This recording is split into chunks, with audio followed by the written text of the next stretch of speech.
হযরতে ওমর রাদিয়াল্লাহু তাআলা আনহু আপনি মক্কা নগরে যখন নামাজ পড়তেন তো ওমর হেঁটে হেঁটে হেঁটে হেঁটে নবী মুস্তাফার দরবারে যেতেন। জোরে বলুন। ওমর ছিলেন বীর পালোয়ান ও শক্তিশালী, ওনার সামনে কেউ এসে খাড়া হতে পারত না। সেই ওমরকে মারার জন্য বাদশা যখন এলান করেছিলেন কে যে হযরতে ওমরকে মেরে তার মাথাটা কেটে আমার দরবারে পৌঁছাতে পারবে তাকে আমি 100টা উট এবং 1000 টাকা আমি পুরস্কার দিব। জোরে বলুন সুবহানাল্লাহ। কেন বলেছিলেন? একমাত্র ওমরকে মেরে তার মাথাটা তার দরবারে পৌঁছাবার জন্য। একটা ইহুদি উঠে বলছে, হুজুর একটা লোককে মারতে ফের কয়টা লোক লাগে? আমি একাই 100। ওমরকে মেরে মাথা নিয়ে এসে আপনার দরবারে পৌঁছে দিব, আর ওমরের সামনে কেউ যেতে পারবে না ভয়ে। সেই বাদশা বলল কি তাহলে যাও, চলে যাও। কিন্তু ইহুদিটা জানতো, ওই ইহুদিটা হযরতে উমর ফারুক রাদিয়াল্লাহু তাআলা আনহুকে দেখেছিল কি ওই মক্কা থেকে নামাজ পড়ে হেঁটে হেঁটে নবীর দরবারে যেতে, কিন্তু নবীর দরবারে যাওয়ার বীজখানে, মক্কা আর মদিনার বীজখানে একটা গাছের তলাতে টেক লাগিয়ে একটু আরাম করেন, তারপরে নবীর দরবারে চলে যান। ইহুদিটা যুক্তি করলো কি উমরকে যদি মারতে হয় আমার একটা খুব যুক্তি আছে। বলে কি? ওই গাছের উপরে উঠে তালওয়ার নিয়ে বসে থাকো। চোরেরা চুরি করে কি করে? হ্যাঁ, দেখবেন গাছের উপরে লোকের হুঁশ থেকে যায়, যেমন বাড়ি থেকে লোক চলে গেল ধূপ করে নেমে দিয়েছে, চোরগুলো হেঁটে বলো। তো ইহুদিটা গাছের উপরে বসে গেল। ও হযরতে উমর ফারুক রাদিয়াল্লাহু তাআলা আনহু বাবা আপন মক্কা নগর থেকে টুকটুক করে নামাজ পড়ে রাস্তা ধরে চলতে আরম্ভ করে দিলেন। আর চলতে চলতে ওই গাছের তলাতে যেমনি চলে গেলেন, তালওয়ারটাকে এক সাইডে রেখে দিয়ে হযরতে উমর ফারুক রাদিয়াল্লাহু তাআলা আনহু তিনি গাছের মধ্যে টেক লাগিয়ে দিলেন। আর আস্তে আস্তে করে এমন কিনা চোখের মধ্যে ঘুম এসে গেল। ইহুদিটা উপর থেকে দেখতেছিল কি উমর তো এখনো ঘুমিয়ে গেছে, গভীরত ভাবে তার ঘুম এসে গেছে। আমি গাছের উপর থেকে যদি নামি তবে উমর বুঝতে পারবে না। হযরতে উমর ফারুক রাদিয়াল্লাহু তাআলা আনহুকে মারার জন্য ইহুদি ওই তালোয়ার কানা নিয়ে আস্তে আস্তে করে নেমে এলো। আর যেমনি নিচে নেমে আসা তার তালোয়ারটা হাতের মধ্যে নিয়ে ধার দেখতে লাগলো। নিজের তালোয়ারের ধার দেখা হয়ে গেল, সাইডে রেখে দিল। হযরতে উমর ফারুকের তালোয়ারটা নিয়ে নিল, সেটাতে ধার আছে বেশি না কোনটাতে আছে দেখি। হযরতে উমর ফারুক রাদিয়াল্লাহু তাআলা আনহু তালোয়ারের মধ্যে বাবা যখন বেশি তা ধার দেখতে পেয়ে গেল, ওই সমাতে ইহুদি মনে মনে করলো আমার তালোয়ারটা পড়ে থেকে যাক, আর উমরের তালোয়ার নিয়ে উমরকেই আমি কতল করব। বলছে তার তালোয়ারে তাকেই মারবো। হযরতে উমর ফারুক আপন বাপজির আমার টেক লাগিয়ে ঘুমিয়ে আছে। ইহুদি হযরতে উমরের তালোয়ারটাকে নিয়ে যেমনি বাবা মারতে যাবে, ওই সমাতে জঙ্গল থেকে একটা বাঘ বেরিয়ে এলো। আর ওই বাঘটাতে এত জোর হুঙ্কারি ডাক দিয়ে দিল, ওই আওয়াজে ইহুদির হাত থেকে ছিটকে তার হাত থেকে তালোয়ারটা দূরে ছিটকে পড়ে গেল। জোরে বলুন সুবহানাল্লাহ। যেমনি তালোয়ারটা দূরে পড়ে গেল, ওই সমাতে উমরের ঘুমটা ভেঙে গেল। আর যেমনি ঘুম ভেঙে যাওয়া হযরতে উমর ফারুক দেখতেছিলেন ইহুদিটা উমরকে দেখে থরথর করে কাঁপতে লেগে গেল। তার দুই চোখ দিয়ে পানি করতে লেগে গেল। ওই ইহুদি দুই হাত কানাকে জোর করে বলে, হুজুর গো, আমি বড় ভুল করেছি হুজুর, আপনি আমাকে ক্ষমা করে দিন, ক্ষমা করে দিন হুজুর, আপনি আমাকে ক্ষমা করে দিন। হযরতে উমর ফারুক বললেন, কেন তুমি এভাবে কান্না করতে আছো, কেন তোমার শরীরটা থরথর করে কাঁপে? তবে একটাই কথা শোনো গো, আমার তালুয়ারটা কেন দূরে পড়ে আছে, কারণটা কি বলো? ওই সমাতে ইহুদি বলতে লেগে গেল, ওগো উমর শোনো গো, আমাদের বাদশা ইলান করেছিল যদি উমরের মাথা কেটে নিয়ে আমার দরবারে পৌঁছাতে পারে তাকে 100টা উট এবং 1000 টাকা পুরস্কার দেওয়া হবে। তাই আমি সেই লালসাই পড়ে আর দিকে লক্ষ্য করে, হুজুর গো, আপনার আমি মাথা কাটার জন্য এসেছিলাম, ওই আপনার তলোয়ারটা নিয়ে আপনার গর্দনে যেমনি মারতে যাব, ওই জঙ্গল থেকে একটা বাঘ বেরিয়ে এলো, ওই বাঘের হুঙ্কারি আওয়াজে আমার ছিটকে হাত থেকে তলোয়ারটা ধীরে দূরে পড়ে গেল। হযরতে উমর ফারুক রাদিয়াল্লাহু তাআলা আনহু ওই ইহুদির হাত কানা ধরে নিয়ে দয়ার নবী মুস্তাফার দিকে রওনা হয়ে গেলেন। হযরতে উমর ফারুক রাদিয়াল্লাহু তাআলা আনহু বিশ্বের নবীর কাছে গিয়ে বলতে লাগলেন, বলে, ইয়া রাসূলুল্লাহ, ইয়া হাবিবাল্লাহ, নবী গো, এই ইহুদিটাকে আপনার নিকটে আমি নিয়ে এসেছি। বলে, উমর বলো বলো কি হয়েছে?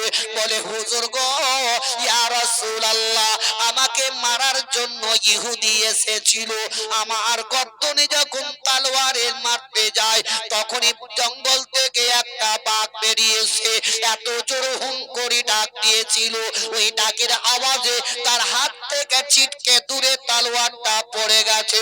বিশ্বের নবী, কুল কায়নাতের নবী জনাবে মুহাম্মদ রাসূলুল্লাহ সাল্লাল্লাহু তাআলা আলাইহি ওয়াসাল্লাম হযরতে উমর ফারুক রাদিয়াল্লাহু তাআলা আনহুকে বললেন, ও গো উমর, শোনো শোনো, ওইটা কোনো জঙ্গলের বাঘ ছিল না, ওটা ছিল আমার বডিগার্ড, যার নাম হলো স্বয়ং জিবরিল আমিন।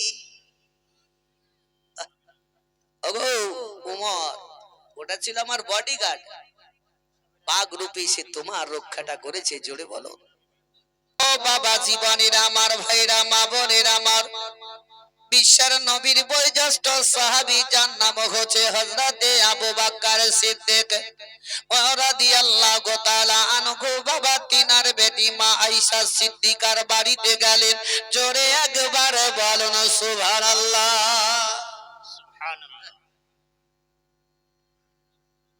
তবে ভাইরা আমার, যাক, আপনাদের শোভাটা দেখতে ভালো লাগছে, আর যারা দাঁড়িয়ে আছেন তাদেরকে কষ্ট করতেই দেন, কেননা এই জায়গাটাই করেছে একমাত্র আপনাদের জন্যই, কষ্ট করে মেহনত করে যুবক যুবক ছেলেরা।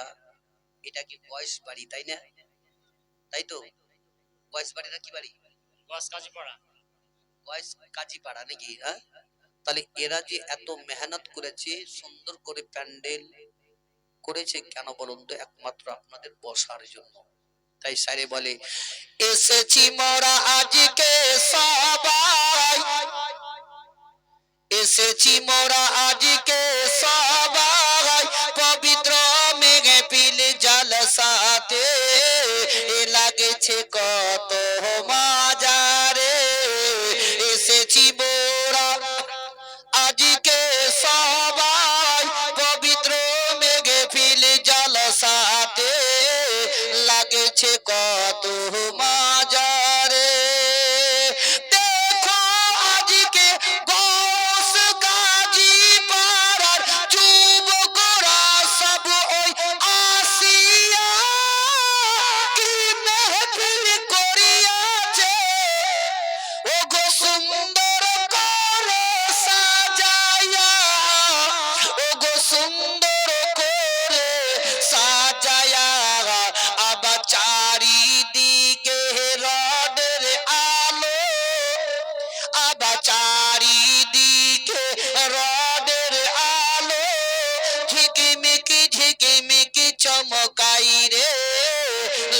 লাগেছে কত মাজারে এসেছি মোহরা আজকে সবাই পবিত্র মেঘে ফিলে জলসাতে লাগেছে কত মাজারে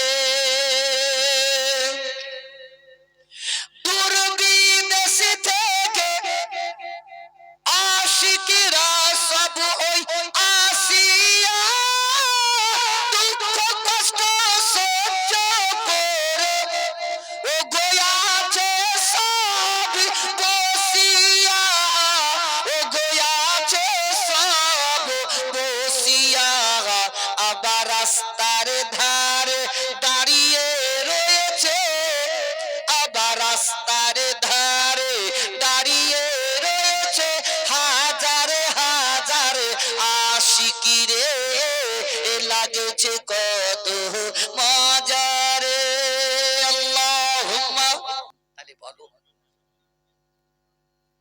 সুবহানাল্লাহ সাবিনা বিবি 1000 টাকা দিয়েছেন আল্লাহ তাবারক তাআলা তার দানকে কবুল করে নিয়ে মনের আশাকে যাতে পরিপূর্ণ করে দেয় জোরে সকলে বলুন আমিন একবার দরুদে পাক পড়ুন আল্লাহুম্মা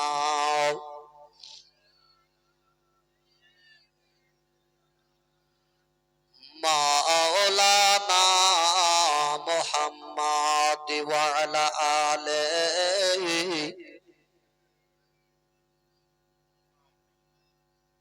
মুহাম্মদ নবী গো ডেকো মদিনায় সাউন্ড দাও নবী গো ডেকো মদিনায় মাদানী মদিনার গায় মায়ার দূরে রেখো না মাদানী মদিনার গায় তোমার দিদার পেলে ও গো শান্তি পেতাম গো দিলে তোমার দিদার পেলে ও গো শান্তি পেতাম গো দিলে বিরহের ব্যথা সয়ে না বিরহের ব্যথা সয়ে না মাদানী মদিনার গায় নবী গো ডেকো মদিনায় মাদানী মদিনার গায় জিবরাইল তোমার আগে আরজ করেন সিদরাতে জিবরাইল তোমার আগে আরজ করেন সিদরাতে আমি আর আগে যাব না আমি আর আগে যাব না মাদানী মদিনার গায় নবী গো ডেকো মদিনায় মাদানী মদিনার গায় তোমার নূর তৈরি করে ও গো রাখিল যে আরশের পারে তোমার নূর তৈরি করে ও গো রাখিল যে আরশের পারে